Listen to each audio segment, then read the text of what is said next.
자, 이제 우리가 이제 이런 식의 이제 그 1+7 융복합 체제를 갖춘 자유진영에서 미국 빼고 나면은 거의 유일한 그런 국가가 돼가고 있는데 힘이 무시무시해지고 있는 거죠.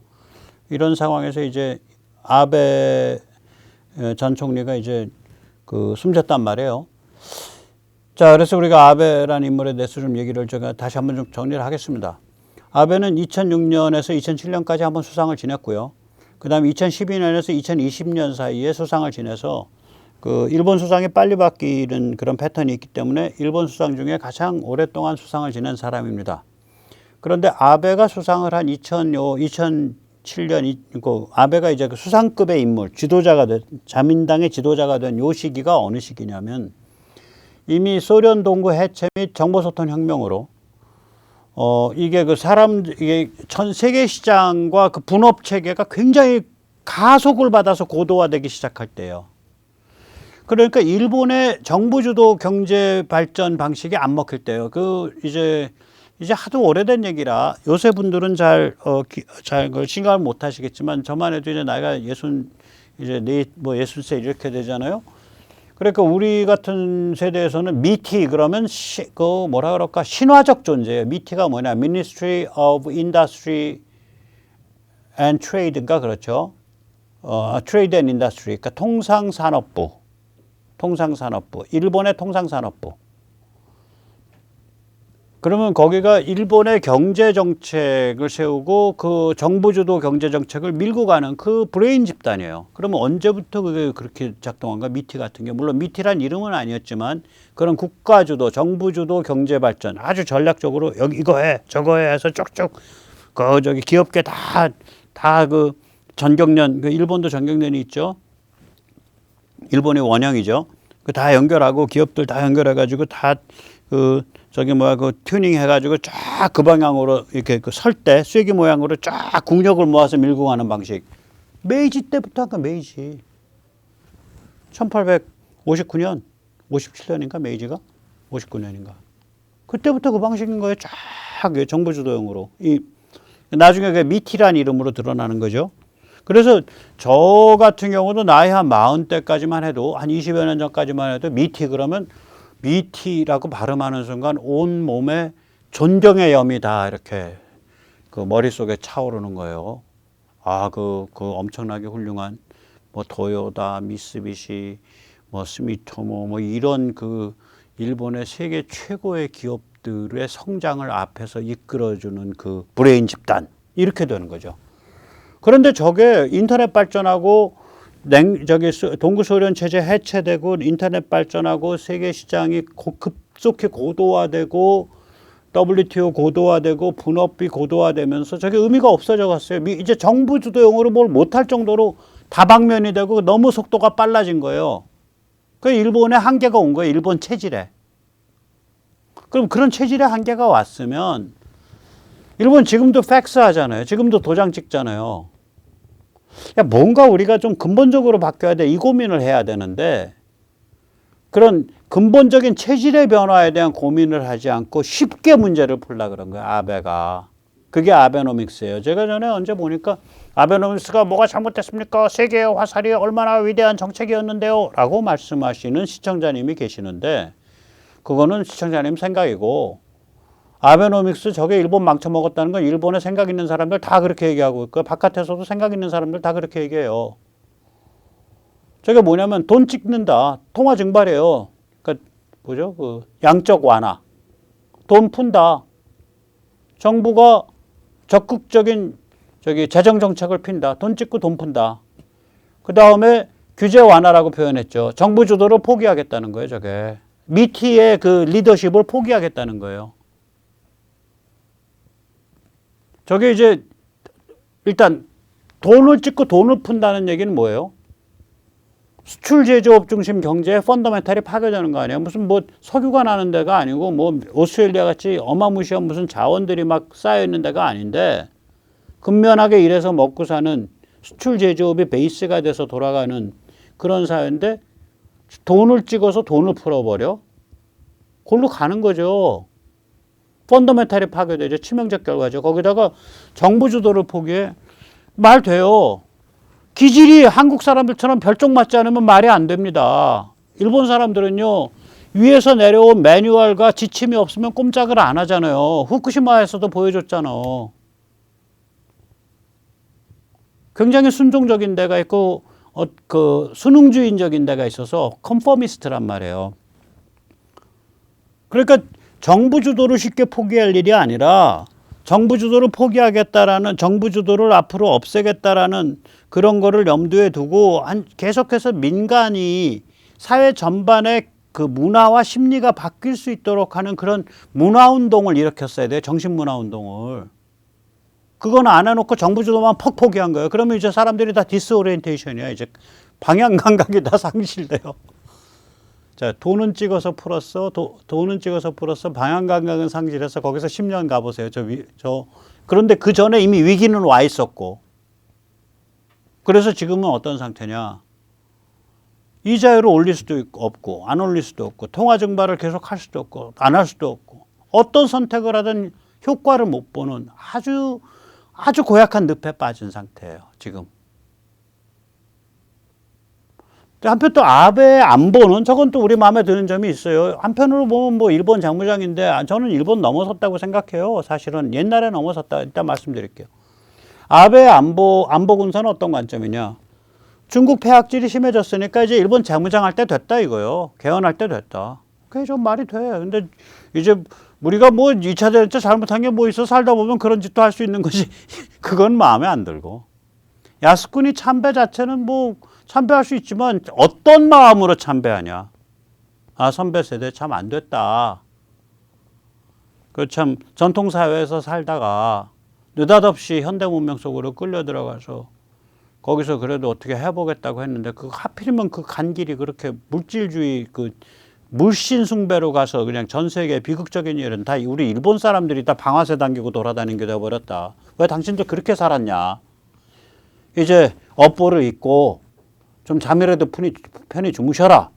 아, 야스쿠니 앞에서 나 이런 마음으로 왔다라고 말한 적 있냐고. 그냥 존경의 여물포하러 온 거 아니야? 그러니 욕먹지. 아, 나도 야스쿠니 가고 싶어요. 못 들어가겠지만 난 가면은 야, 당신들 어떻게 인생 그렇게 살았냐. 왜 그런 선택을 했는지는 알겠는데 그 사나운 전통사회 사무라이들이 현대문명에 툭 들어가니까 칼 휘두르는 거밖에 더 하겠냐. 그거 10중 8구 그랬을 거다. 근데 결과적으로는 당신들이 결국 전에 제가 말씀드렸듯이 20세기의 큰 사건들 러시아 적화 뭐 중국 적화 세계 제2차 대전 이 큰 사건들은 다 당신들이 방아쇠 당긴 게 돼버렸어. 어떻게 그렇게 살았냐 고약하게. 그거 참 업보 고약하게 남겼네. 이제 죄책감 떨고 이제 다 우리 다음 세대들이 다 다음 세대 살아가는 인류들이 다 하고 있으니까 마음 놓고 이제 저기 뭐 백골이 진토돼서 혼백을 흩어라.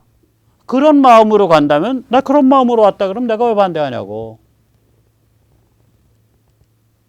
아무튼 간에 그래서 이제 지금 일본이 개헌을 해서 재무장을 간다고 하더라도 경제는 거덜나 있고 그런 상태예요. 그래서 재무장 개헌을 하더라도 매우 제한된 군비 증강이 될 가능성이 높아요. 그럼 제한됐다는 건 뭐냐? 비대칭 전력으로 자기 방어해야지. 그럼 결국 미사일, 군함, 잠수함, 공군력 이런 중심이 될 거예요. 육군이 오히려 규모 키우면 굉장히 돈 많이 듭니다. 일단 믿거나 말거나요. 요새 그 육군의 그 헬멧 하고요. 그 다음에 요거 그 야간 투시경하고요. 방탄조끼하고요. 총하고요. 이거 웬만큼 가격하면 싸게 해도 한 300만 원 듭니다. 비싸게 하면 5, 600만 원 들어요. 우리처럼 굉장히 양산을 국산에서 하면은 한 300만 원 들 거예요. 병사 한 명당. 우선 이것도 좋단 말이에요. 그럼 300만 원 곱하기 10,000명이면은 300억이고요. 10만 명이면은 3천억이고요. 50만 명이면 1조 5천억인데 그게 한 3년에 한 번은 바꿔줘야 되니까 한 해에 5천억 드는 거예요. 이걸 그 일반 병사의 아머를 그 무장을 좀 괜찮은 수준으로 해주네. 자, 여기까지는 기본이고요. 아니 장갑차가 한 대 13명 타고 움직이는데 한 대가 40억이야 50억이야. 탱크가 한 대 5, 60억이야. 자주포가 한 대 5, 60억이야. 그러면은 20만 명을 전부 기갑사단화한다. 그러면 중장갑차를 글쎄 한 500대는 1000대를 2000대를 만 대를 중장갑을 한다. 그러면은 55 곱하기 만이니까 얼마야? 500조냐? 그리고 아무튼 엄청 나오는 거예요. 엄청 나오는 거예요. 50조. 그 유지보수비는 어떻게 하며? 그래서 육군이 저게 작은 돈이 아니에요. 엄청 들어요, 육군도. 왜냐면 저게 소모성이 강하가, 저것도. 그래서 제가 보기엔 미사일, 군함, 잠수함, 공군력 중심으로 가지 않겠냐, 이렇게 보고 있고요. 그래서 저는 일본 우리 겁낼 거 없다. 저게 우리 그냥 그 일본을, 중국의 위험이 일본의 위험보다 10,000배는 더 크니까 일본을 안보군사 파트너로 삼아야 된다, 이제.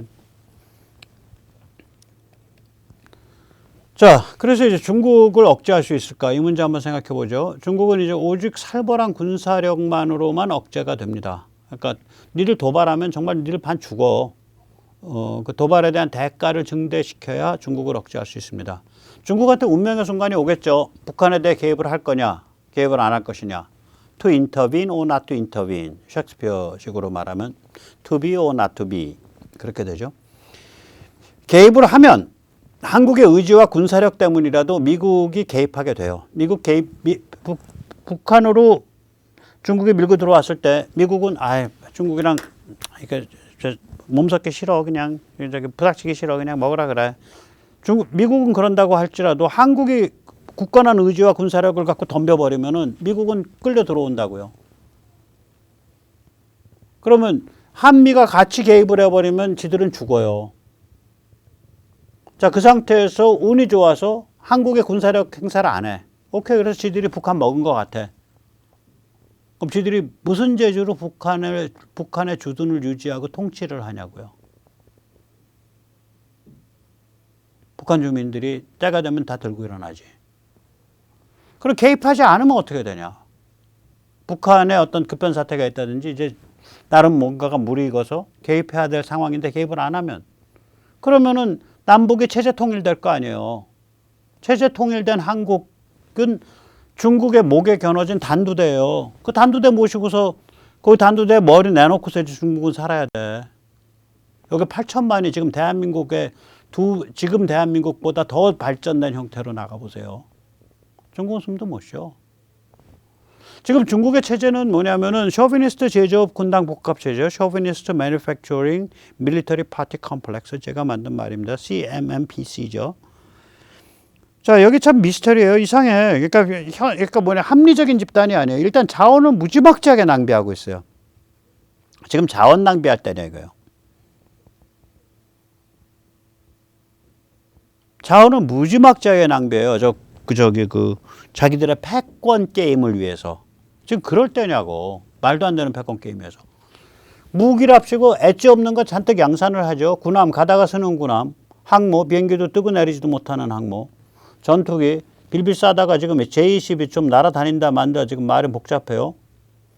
그거 막 찍어내요. 장난감 찍듯이, 왕구 찍듯이, 금형에서. 뭘 하고 있는지 모르겠어.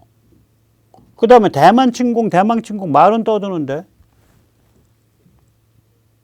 왜 떠드나 가만히 보고 있으면은 지들이 이때까지 표현한 일로일 때는 대만과 한반도를 동시에 장악하지 않으면 망상이에요. 대만과 한반도가 일로일 때 출발점인데 출발점이 꽉 막혀 있는데 아래 가서 뭐 하고 있냐고. 그러니까 대만 침공 해야지. 이야기라도. 실질 자, 마음이야 굴뚝 같겠죠. 대만 및 한반도를 장악할 수 있기만 하다면 일로일 땐 현실화될 수 있으니까. 근데 그게 장악할 수 있냐고. 그 현실적 망상이지. 근데 저런 망상이 없으면 자기들의 존재 이유가 없어지는 거예요. 중국 특색 사회주의가. 그래서 저 위험한 망상을 계속 만지작거리고 있다고요.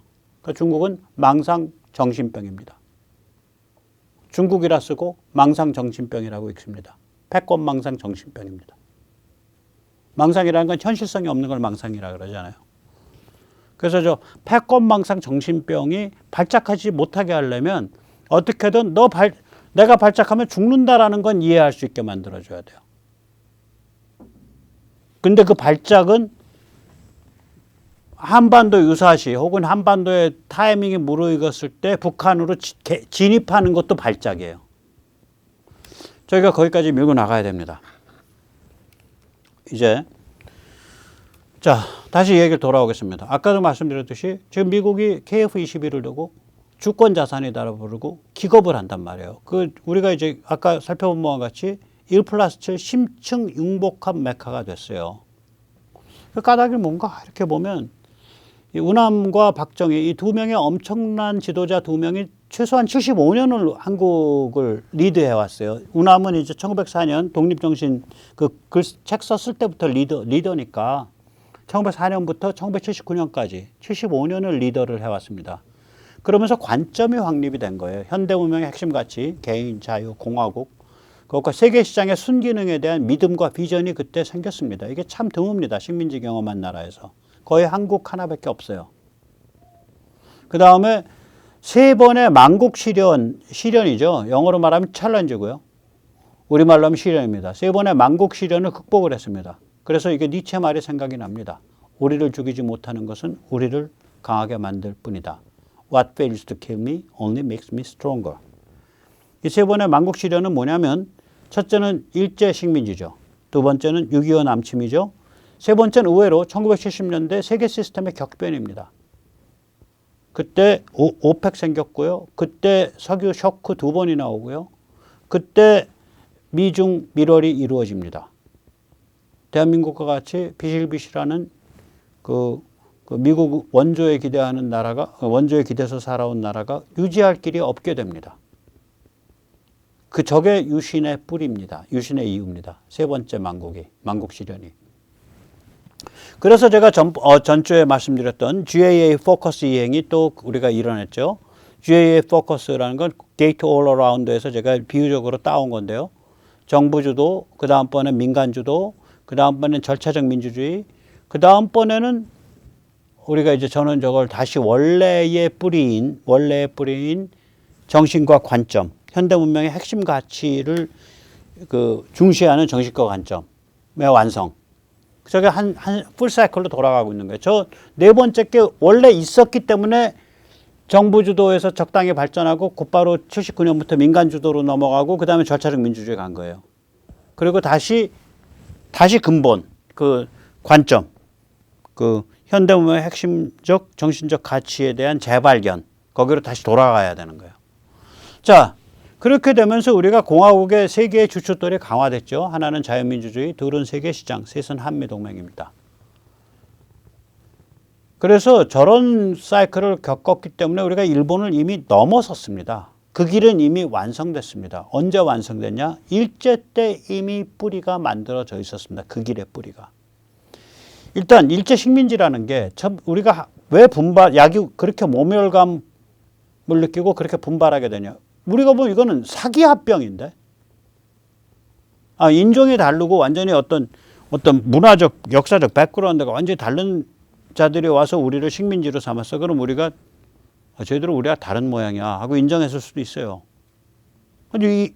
근데 뭐 임진왜란 때 와서 뭐 코백하던 놈들 옷도 제대로 못 입고서 거의 벌거벗고 다니고 게다짜 끌고 다니고 이런 애들이 갑자기 현대문명 빨리 좀 알았다고 우리보다 몇십 년 알았다고 우리를 매국 왕실로 하여금 도장을 찍게 만들어서 합병을 해? 사기 합병 아니야? 이게 사기당했네. 별것도 아닌 것들한테 사기당했네. 모멸감 분발심이 극대화되죠. 두 번째는 일제가 제가 거듭 말씀드리겠지만 우리를 1.5등 신민으로 내선일체 동화에서 개발을 해주겠다라고 개발을 했고 그 관점에서 우리를 유혹을 했어요. 물질로 유혹을 했어요. 거기에 대해서 됐거든요. 죽이 되든 밥이 되든 내 인생 살 거거든요. 다시 저기 텐노 헤이카를 모시는 신토의 1.5등 신민으로 살 생각 없거든요. 그러면서 자기의 정신과 가치를 중시하는 그런 관점을 취하기 시작했어요. 저게 거듭 말하자면 1904년 독립정신의 의미입니다. 그 책에. 그 다음에 세 번째로는 그러나 개발을 하고 유혹을 하니까 우리가 현대문명이 뭔지를 알게 된 거 아니야. 과학기술에 관해서는. 현대문명의 과학기술이 뭔지를 알게 되는 거예요. 그 시스템을. 세 번째는 언어가 비슷하단 말이에요. 문법과 한자를 그 두 개에서 공통점이 있어요. 신텍스와 한자. 그러니까 일제가 과학기술을 어떤 식으로 흡수해서 노하우로 만드는지를 우리가 본 거예요. 바로 옆에서. 네 번째가 일제가 자살골을 찍어 넣어줬죠. 현대문명의 핵심 가치를 경멸하는 일제가 인류를 향해서 도발을 했죠.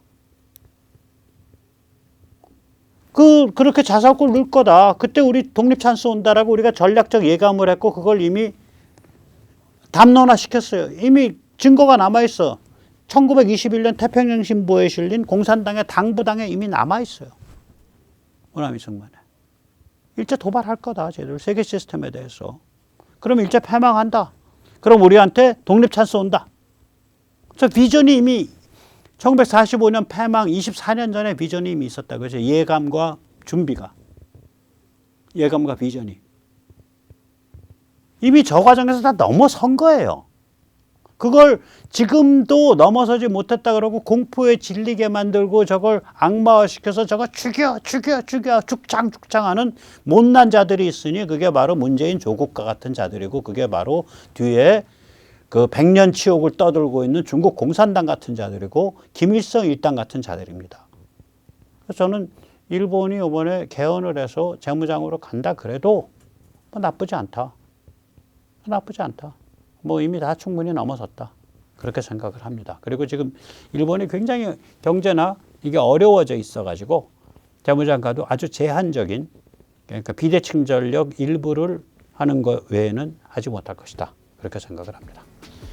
네, 오늘 여기까지 모시겠습니다. 감사합니다.